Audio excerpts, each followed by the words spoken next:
Hey there, crafty friends. I'm back again, and I just wanted to do a quick tutorial, and hopefully this is going to be quicker than the two-part tutorial that was my dress tag thing that I made, which ended up being ridiculously long. Um, so this is a tutorial related to pocket letters, because this is going to be for an embellishment for pocket letters, or they can be used as pockets themselves, or as the pages in your pockets, depending on how you decorate them and what you do with them. This is what I'm talking about. This is the little notebooks. Now this one I covered completely in washi, and then put a little doodad, like a little glass flat back thingy on there. And it's just a little cute little notebook, and they're so much fun to put in your pocket letters. You can decorate one in each pocket to make 9. Before I forget, I learned this from Lolly Palooza.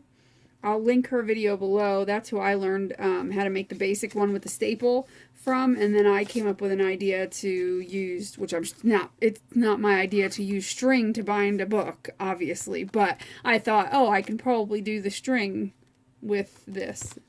So, I mean, it's not like my brilliant idea or anything.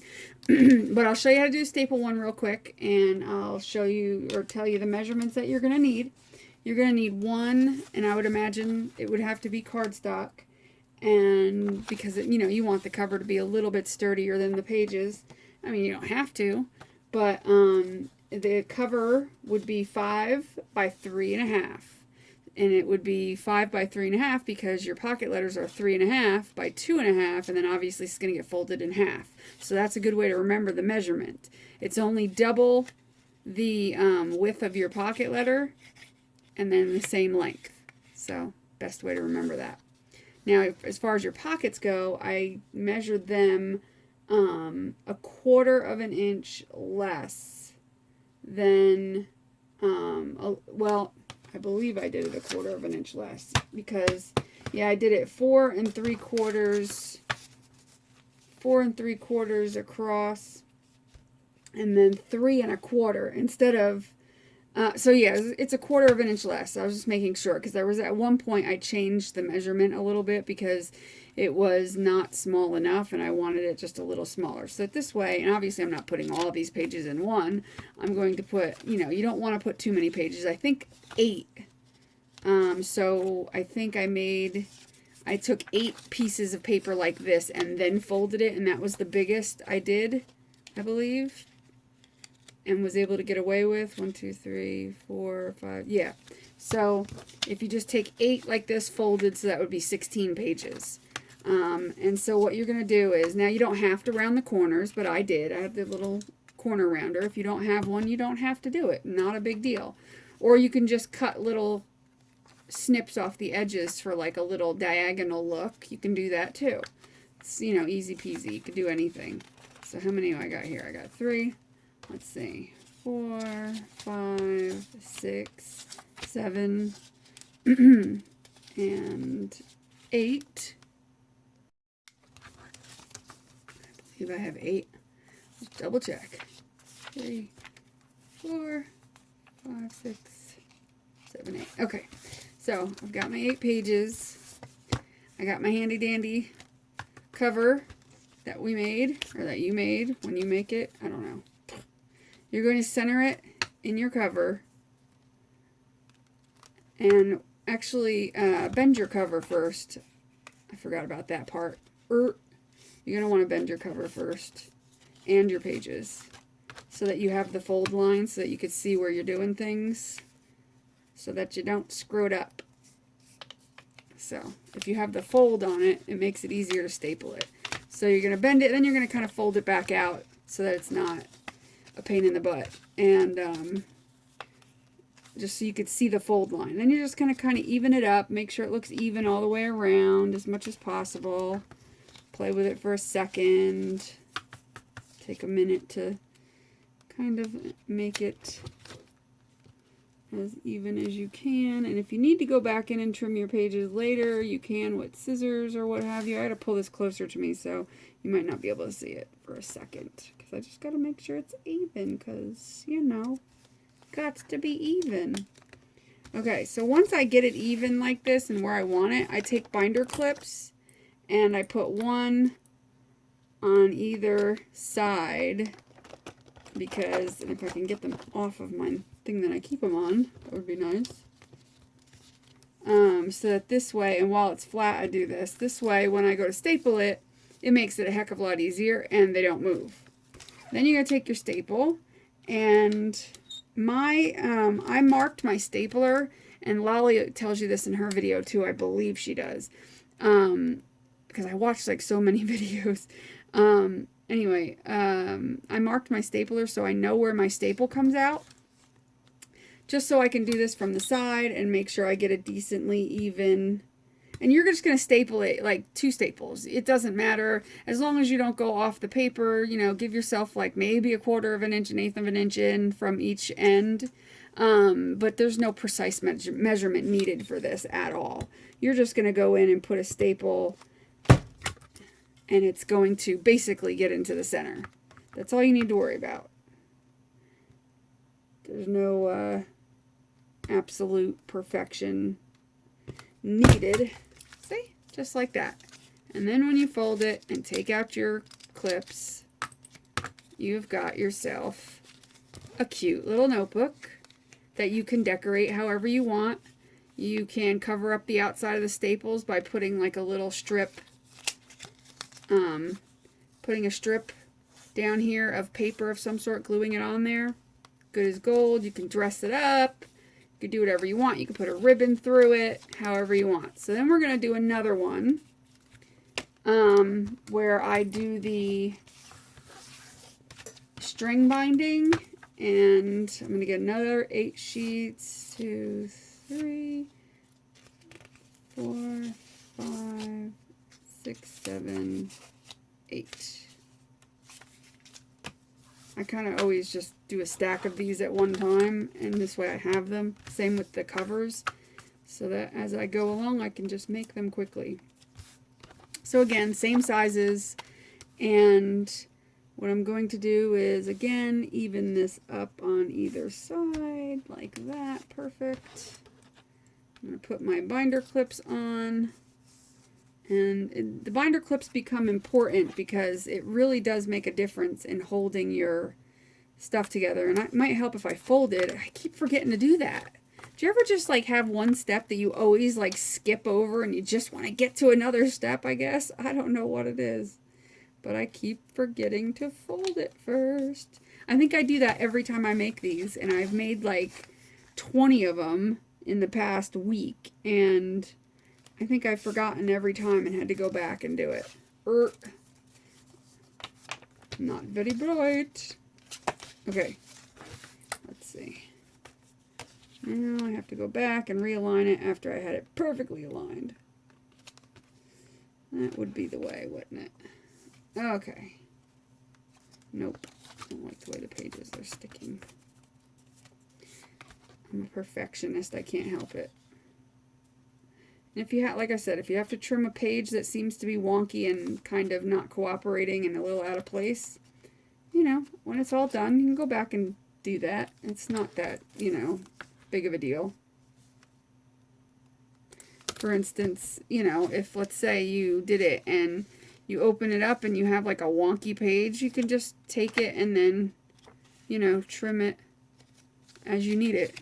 They're not meant to be perfect. They're meant to be just little purse notebooks to stick in your purse, jot down notes, write a shopping list. You know, it's not like you're using this for, I wouldn't imagine anybody using it for like art journaling or anything like to that extent. It's so little. I mean, I guess you could. You can use it as a sketchbook or something.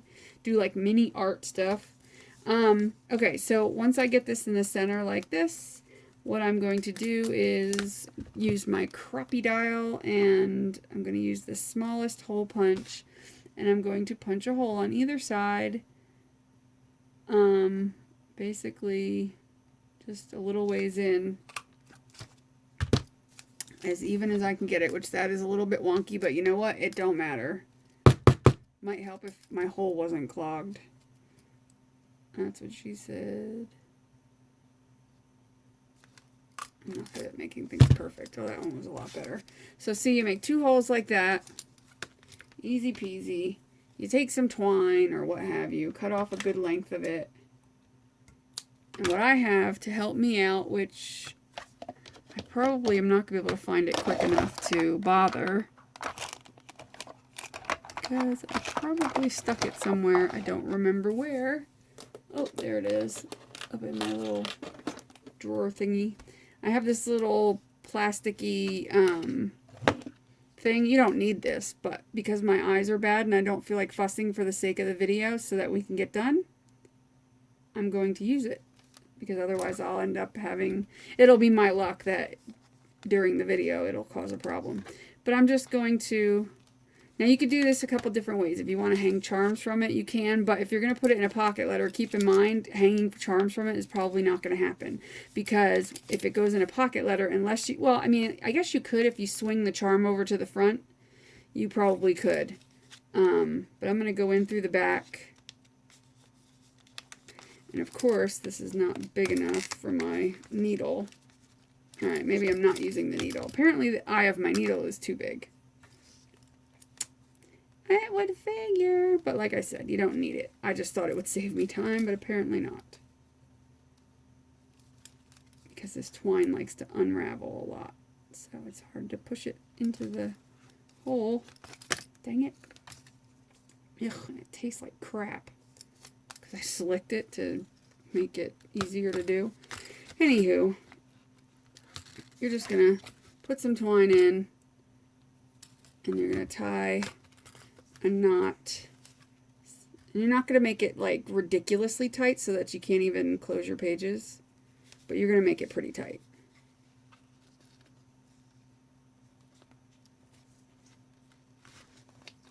Which I did not get it as tight as I would want, but it doesn't matter. It's just for a fun notebook.